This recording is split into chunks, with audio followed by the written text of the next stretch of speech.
Hello സുഹൃത്ത്, നമസ്കാരം. ഇന്ന് നവംബർ 4 ഏറ്റവും ലേറ്റസ്റ്റ് ആയിട്ടുള്ള കറണ്ട് അഫേഴ്സുമായി ജെഡിസ് കറണ്ട് അഫേഴ്സ്. മിക്കവാറും അല്ല മലയാള പത്രത്തിൽ വന്നിട്ടുള്ള ഒരു പ്രധാനപ്പെട്ട വാർത്തയാണ് കേരള സ്റ്റേറ്റ് ഫിലിം അവാർഡ്സ് പ്രഖ്യാപിച്ച കാര്യം. അതുപോലെ തന്നെ മറ്റൊരു സ്പോർട്സുമായി ബന്ധപ്പെട്ട വാർത്തയാണ് വിജയൻ ഇന്റർനാഷണൽ സ്പോർട്സ് കോംപ്ലക്സിന്റെ ഉദ്ഘാടനം. നമ്മൾ ഓരോ ദിവസം ഇതുപോലെ തന്നെ ലേറ്റസ്റ്റ് ആയിട്ടുള്ള കാര്യങ്ങൾ അപ്ഡേറ്റ് ചെയ്യാൻ ശ്രമിക്കണം. നമുക്ക് നല്ല മാറ്റങ്ങളുണ്ടാകും, പുതിയ പുതിയ കാര്യങ്ങൾ നമുക്ക് അറിയാൻ സാധിക്കും. ഒരുപക്ഷെ ഇതെല്ലാം നമുക്ക് കോമ്പറ്റേറ്റീവ് എക്സാമിന് സഹായിച്ചേക്കാം. നമുക്ക് ഇന്നത്തെ കറണ്ട് അഫേഴ്സിലേക്ക് പോകാം. ഒരു ന്യൂസ് ഹെഡിംഗ് ആണ് 55th Kerala state film awards announced in Thrissur on November 3. 55ാമത് കേരള സംസ്ഥാന ചലച്ചിത്ര അവാർഡുകൾ നവംബർ 3 തൃശൂരിൽ പ്രഖ്യാപിച്ചു. നമുക്ക് കറണ്ട് അഫേഴ്സിന്റെ ഡീറ്റെയിൽസിലേക്ക് പോകാം. 2025 നവംബർ 3 55ാമത്തെ കേരള സ്റ്റേറ്റ് ഫിലിം അവാർഡ്സ് പ്രഖ്യാപിച്ചിട്ടുള്ളത്.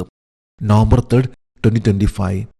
ഈ ഒരു അവാർഡ് പ്രഖ്യാപിച്ചിട്ടുള്ളത് minister for culture and youth affairs Saji Cherian ആണ്. സാംസ്കാരിക യുവജനകാര്യമന്ത്രി സജി ചെറിയാൻ ആണ് നവംബർ 3 ഈ അവാർഡ് പ്രഖ്യാപിച്ചിട്ടുള്ളത്. ഇതിന്റെ ജൂറി ചെയർമാൻ ആയിരുന്നു പ്രകാശ് രാജ്. ഇദ്ദേഹം നാഷണൽ അവാർഡ് വിന്നറായിട്ടുള്ള പ്രകാശ് രാജ്, 7 മെമ്പേഴ്സ് അടങ്ങുന്ന ഒരു ജൂറിയായിരുന്നു പ്രകാശ് രാജ്. അദ്ദേഹമായിരുന്നു ജൂറി ചെയർമാൻ. ഇത്രയും അവാർഡുകൾ സെലക്ട് ചെയ്തിട്ടുള്ളത്. ഇതിലേറ്റവും പ്രധാനപ്പെട്ട അവാർഡ് എന്ന് പറയുമ്പോൾ ബെസ്റ്റ് ആക്ടർ, ബെസ്റ്റ് ആക്ട്രസ് ആണ്. ബെസ്റ്റ് ആക്ടർ എന്ന അവാർഡ് നേടിയിട്ടുള്ളത് 55ാമത്തെ കേരള സ്റ്റേറ്റ് ഫിലിം അവാർഡിൽ മമ്മൂട്ടിക്കാണ്. മമ്മൂട്ടിക്ക് ബ്രഹ്മയുഗം എന്ന ചിത്രത്തിൽ അഭിനയിച്ചതിനാണ് മമ്മൂട്ടിക്ക് 55ാമത്തെ കേരള സ്റ്റേറ്റ് ഫിലിം അവാർഡിൽ ബെസ്റ്റ് ആക്ടർ എന്ന അവാർഡ് ലഭിച്ചു. ബ്രഹ്മയുഗം എന്ന ആ ഒരു ഫിലിമിന്റെ സംവിധായകൻ ആണ് രാഹുൽ സദാശിവൻ. രാഹുൽ സദാശിവൻ സംവിധാനം ചെയ്ത ബ്രഹ്മയുഗം എന്ന ചിത്രത്തിൽ അഭിനയിച്ച മമ്മൂട്ടിക്കാണ് the best actor. The best actress ആണ് ഷംല ഹംസ. ഫെമിനിച്ചി ഫാത്തിമ എന്ന ചിത്രത്തിൽ അഭിനയിച്ച ഷംല ഹംസ ബെസ്റ്റ് ആക്ട്രസ്. ഈ ചിത്രം സംവിധാനം ചെയ്തിട്ടുള്ളത് ഫാസിൽ മുഹമ്മദ് ആണ്. ഫാസിൽ മുഹമ്മദിന്റെ ഫെമിനിച്ചി ഫാത്തിമ എന്ന ചിത്രത്തിനാണ് ഷംല ഹംസയ്ക്ക് ദ ബെസ്റ്റ് ആക്ട്രസ് എന്ന അവാർഡ് നേടിയിട്ടുള്ളത്. മറ്റൊരു പ്രധാനപ്പെട്ട അവാർഡ് ആണ് the best director.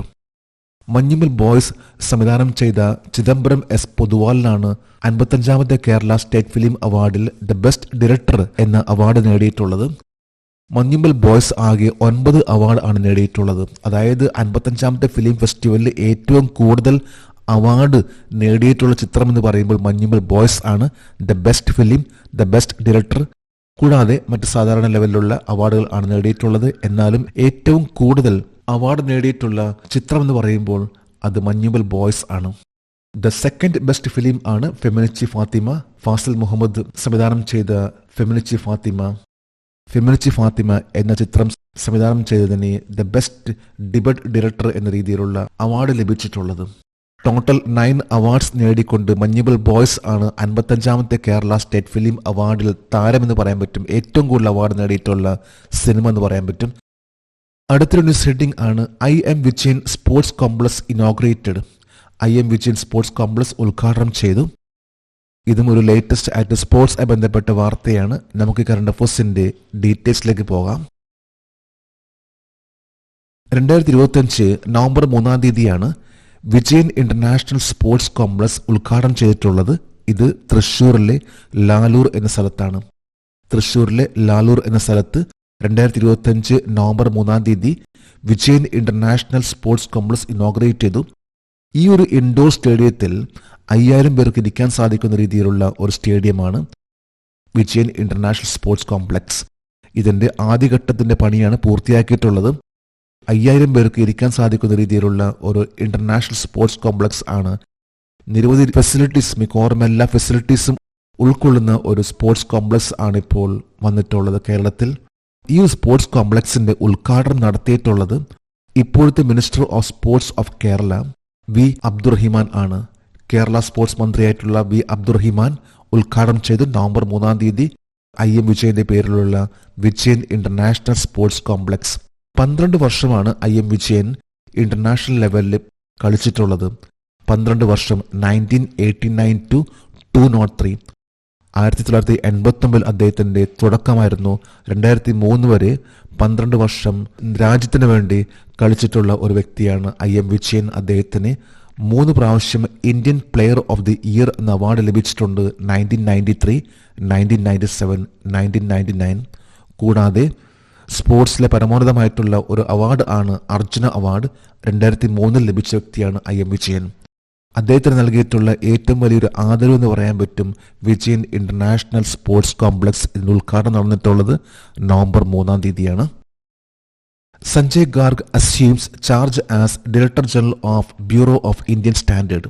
Bureau of Indian സ്റ്റാൻഡേർഡിന്റെ ഡയറക്ടർ ജനറൽ ആയി സഞ്ജയ് ഗാർഗ് ചുമതലയേറ്റെടുത്തു.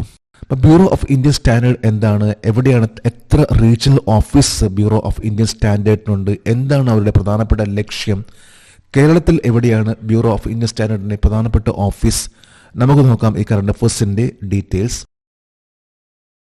2025 നവംബർ 1-ാം തീയതി മുതൽ ബ്യൂറോ ഓഫ് ഇന്ത്യൻ സ്റ്റാൻഡേർഡിന്റെ ഡയറക്ടർ ജനറൽ ആണ് സഞ്ജയ് ഗാർഗ്.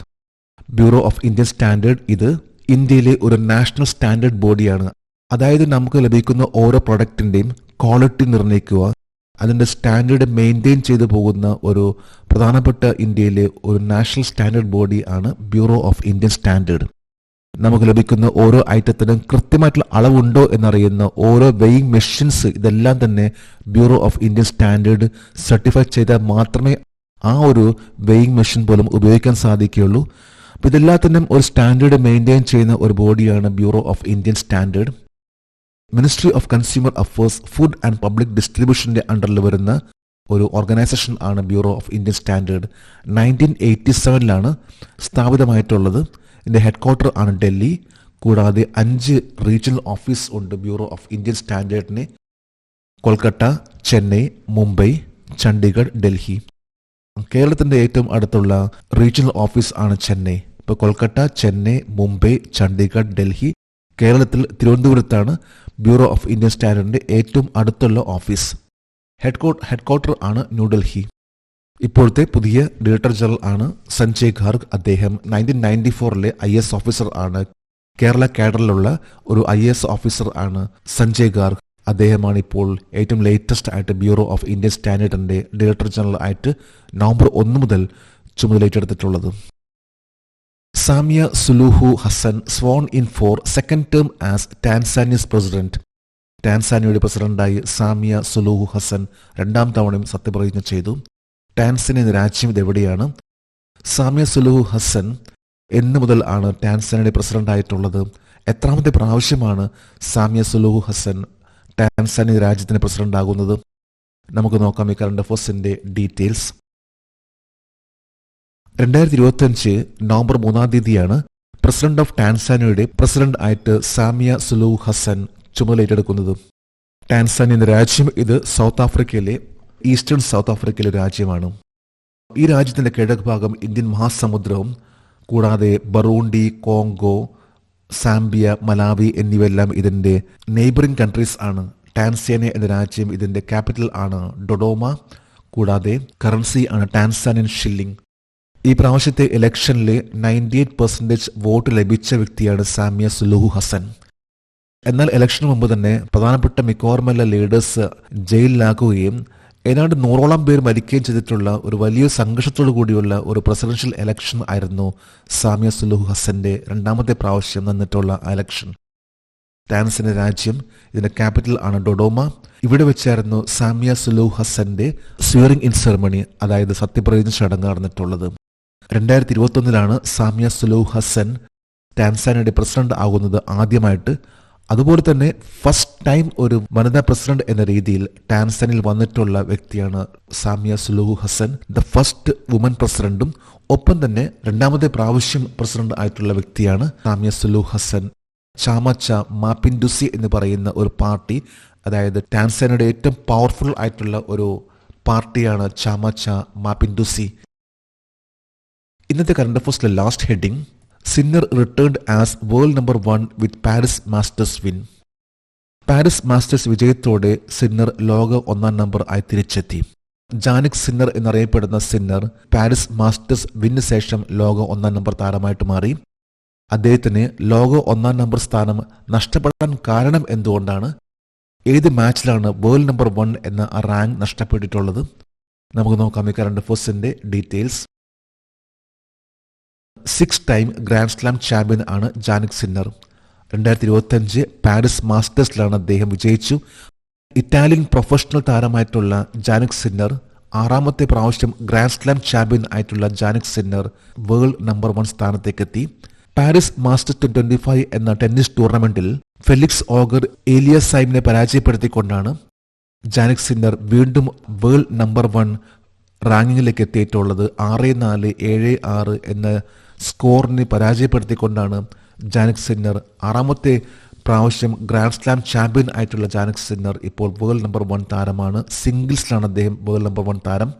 2025 US ഓപ്പണിലെയും കാർലോസ് അൽക്കറാസ് ആണ് വിജയിച്ചത്. അദ്ദേഹമായിട്ടുള്ള മത്സരത്തിൽപ്പെട്ട ജാനിക് സിന്നറിന് വേൾഡ് നമ്പർ 1 എന്ന ആ പൊസിഷൻ നഷ്ടപ്പെട്ടു. ഈ മത്സരം നടന്നിട്ടുള്ളത് 2025 സെപ്റ്റംബറിലാണ്. ഇത് സ്വീഡന്റെ പ്ലെയർ ആയിട്ടുള്ള കാർലോസ് അൽക്കറാസ് ആണ് വിജയിച്ചത്. കാർലോസ് അൽക്കറാസ് അദ്ദേഹം സ്വീഡിഷ് പ്ലെയർ ആണെങ്കിൽ ജാനിക് സിന്നർ ആണെങ്കിൽ ഇറ്റാലിയൻ പ്രൊഫഷണൽ ടെന്നീസ് പ്ലെയർ ആണ്. നമ്മൾ ഏറ്റവും ലേറ്റസ്റ്റ് ആയിട്ടുള്ള കറണ്ട് അഫയേഴ്സ് ആണ് ഇന്നിവിടെ അപ്ഡേറ്റ് ചെയ്തിട്ടുള്ളത്. ഓരോ പ്രാവശ്യം ഇതുപോലെ തന്നെ നമ്മൾ അപ്ഡേറ്റ് ചെയ്ത് പോവുകയാണെങ്കിൽ നമുക്ക് നല്ല മാറ്റങ്ങളുണ്ടാകും. നമുക്ക് നാളെ വീണ്ടും പുതിയ കറണ്ട് അഫയേഴ്സുമായിട്ട് കാണാം. Thank you very much.